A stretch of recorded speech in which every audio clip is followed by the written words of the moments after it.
Three-peat na sa plunder si Senator Jinggoy Estrada. Kanina kasi, opisyal nang inihain ng mga otoridad ang arrest warrant laban sa kanya kaugnay ng kinahaharap nitong mga aligasyon sa flood control scandal. Narito ang politiko update ni Josh Malimban.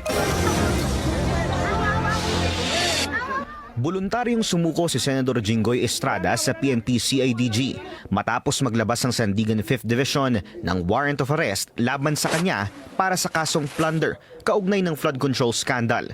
Sa pagharap niya sa Senate media, nanindigan siya na hindi siya magpapatinag sa mga hamong kinahaharap niya sa ngayon. I will not yield to threats. I will not be intimidated. I will not be pressured into surrendering my independence of judgment. Nakahanda akong ipagtanggol ang aking sarili sa hukuman at hindi ako magtatago sa likod ng institusyong ito upang umiwas sa proseso. Ipagtatanggol ko hanggang sa huli ang aking sarili para patunayan na walang batayan ang mga paratang sa akin.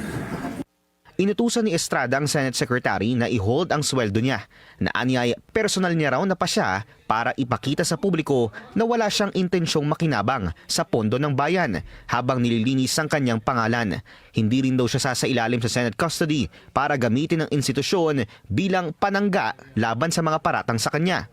Mariing itinanggi ni Estrada ang mga paratang at giit nito na wala siyang kinalaman sa umano'y kickback scheme sa flood control scandal. Binanggit niya muli ang liham ng Senate Legislative Budget Research and Monitoring Office na walang record na nagpasok siya ng anumang insertion sa 2025 national budget.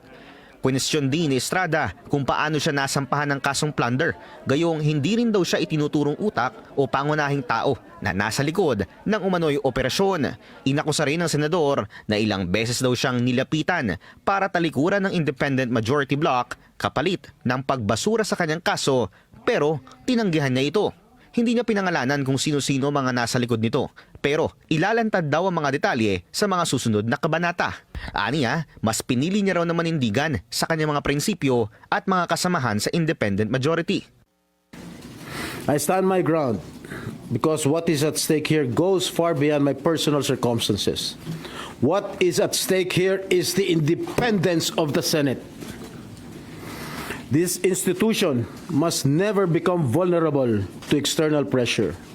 Nakasaad sa warrant na inaatasan ng mga otoridad na arestuhin si Estrada at ang kanyang mga kapwa akusado at iharap sa hukuman. No bail ang kasong kinahaharap ng senador. Una nang sinabi ng ombudsman na dineliver umano ang humigit kumulang 573 million pesos na kickback kay Estrada mula sa umano'y pagmamaniobra sa national budget.